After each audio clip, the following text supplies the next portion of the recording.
The best annuity closers I've ever worked with don't rely solely on scripts or objection handlers or fancy software.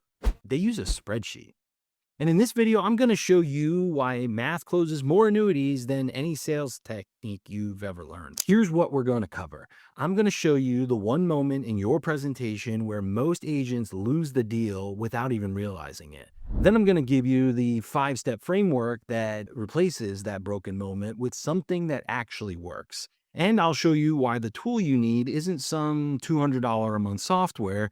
It's something that your clients already trust. If you've ever had a client tell you, send me some more information, or I need to think about it, this is going to show you exactly why that keeps happening and how to fix it. So let's start with the moment it goes wrong. You know this feeling. Right? You had a great discovery call, maybe even two. You've collected all the data. You know the client has 400,000 sitting in an IRA, a pension gap, no long-term care plan. You've got everything you need. So you pick the perfect annuity. You build a nice illustration. You present it with confidence. And the client says, "This looks interesting. Can you send me some more information?" And you know the moment they say that, the deal might as well be dead. You just don't want to admit it yet, right? So you send the email, you follow up a few days later, maybe they respond, maybe they don't. And you're sitting there thinking, what went wrong? I had all the right data, I had the right product. Why couldn't I get them to actually care? Here's the problem. It's not your close. It's not your product knowledge. It's not even your ability to generate rapport. The problem is the gap between fact-finding and presenting. You collected the data, but you never reflected it back to the client in a way that created urgency. You skipped the step where they see their own problem. You went from gathering information straight to presenting a product. And the client never had a reason to move forward because the problem was never made real for them. They heard you talk about their retirement, but they never saw it. And there's a massive difference between hearing about a problem and actually seeing it. So what does it look like when you close that gap? What happens when the client actually sees the problem before you ever mention the product? That's the mirror moment, and it changes everything. You see, the mirror moment is the point in the conversation where you reflect the client's financial reality back to them using their own numbers. Not your projections, not a product illustration, their data, in a format they already trust, showing them something they didn't expect to see. And here's what that actually sounds like. Your current income is $200,000. Based on Social Security, your pension, and your current savings, your income forecast in retirement is looking like $85,000. Were you expecting your income to decrease by 60% in retirement? That question doesn't need persuasion. The math does that work. The client sees the gap, feels the gap, and the motivation to solve it comes from inside of them, not from you. And here's the science behind it. 65% of people are visual learners. The brain processes images 60,000 times faster than text. When a client sees their income gap on a spreadsheet, that number hits different than you just telling them about it. They're not listening to a pitch anymore. They're looking at their own life, their own numbers, and most importantly, their own gap. Think about what happens in that moment. They're not looking at your product. They're looking at their own reflection, their own financial reality. And you didn't tell them it was bad. They can see it's bad. That's the mirror. You held it up and they saw something they didn't expect. The motivation to fix it doesn't come from you. It comes from them. That's what we call intrinsic motivation. And it's the most powerful force in sales because the client isn't being pushed towards a product. They're being pulled toward a solution. And there's nothing more powerful than a person who wants to solve their own problem. Now, you might be thinking, okay, but what tool am I using to create that moment? And the answer is going to surprise you. It actually sounds counterintuitive. You'd think the more sophisticated the tool, the more impressive the presentation, but it's actually the opposite. Here's why. Your clients already understand spreadsheets. They use them at work. They know what spreadsheets do. They calculate numbers. Right? It doesn't manipulate them. When you open a spreadsheet and walk through their retirement math, trust goes up at a subconscious level because the tool is familiar. It's transparent. They can see the formulas. They can follow the logic leading to that mirror moment. Now, compare that to a proprietary software. Beautiful charts, slick animations, professional looking outputs. And the first thought in your client's head is, what is this program trying to sell me?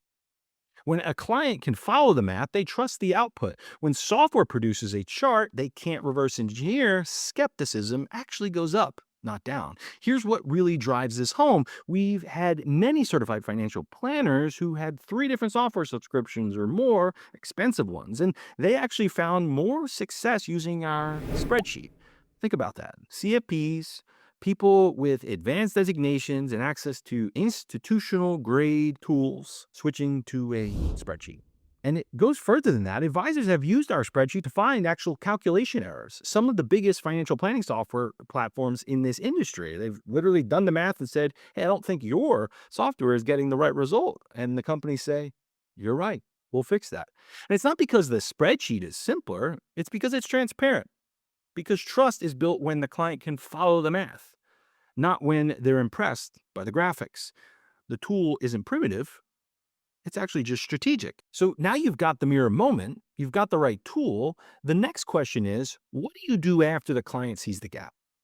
Well, here's the 5-step framework that turns that moment into a closed case. Once the mirror moment creates problem awareness, the presentation that we use follows 5 steps. Step 1, mirror moment. You reflect their financial reality. You show the income gap. Let the math land.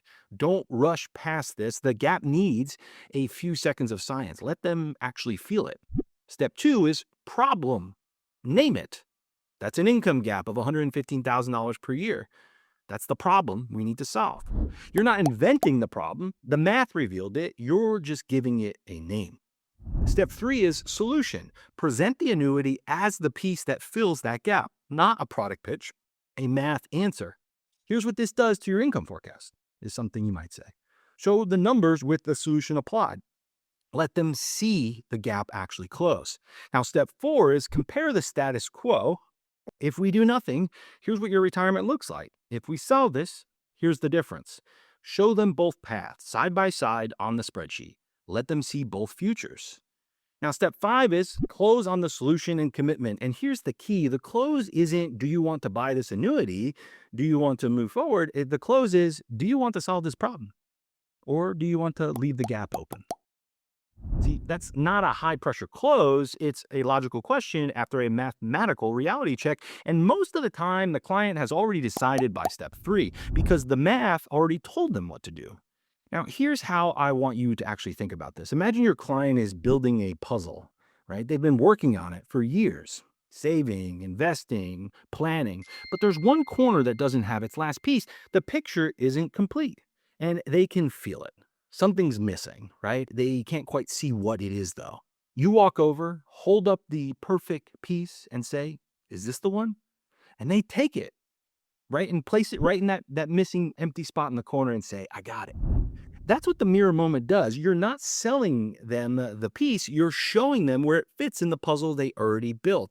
And when they see the fit, they actually reach for it because it's theirs. It was always theirs, right? You just help them find it. Now, the entire framework runs on 2 questions. You get these right and the 5-step practically run themselves. Every mirror moment starts with 2 questions. Question number 1 is, what are we solving for? This keeps you anchored to a real problem, not a product feature, not a rate, a problem. Income gap, tax bond, legacy erosion, long-term care surprise. Name the problem before you present anything, because if you don't know what you're solving for, you're just showing features, and features don't close. Now, question 2 is why? This is where the math turns into motivation, because my wife and I want to travel. Could be a why, right? Because I don't want my kids to have to take care of me. Because I promised my spouse we'd be okay. That what gives you the problem, the why gives you meaning. And when you have both before you present, the case pretty much closes itself. When an agent asks me, how do I close bigger cases? My answer is always the same thing. It really comes down to ask better questions. Not more clever questions, not trick questions, not scripted objection handlers, just these 2. What are we solving for and why? If you know the answer to both before you present, you're not selling a product anymore, you're completing their picture. And people don't need to be convinced to complete something. They already started building themselves. So here's where you go from here. If you want us to build this system for you, the forecaster, the mirror moment framework, the entire virtual sales process combined with the marketing that feeds your pipeline, book a call with our team. We'll show you exactly how it works inside your practice. The link is in the description to do that. If you're not ready for that, though, I made a video where I break down how Juicebox compares to every other option in this space, the IMOs, the marketing platforms, all of it. So you can evaluate us and your goals on your own terms. So you can go watch that next.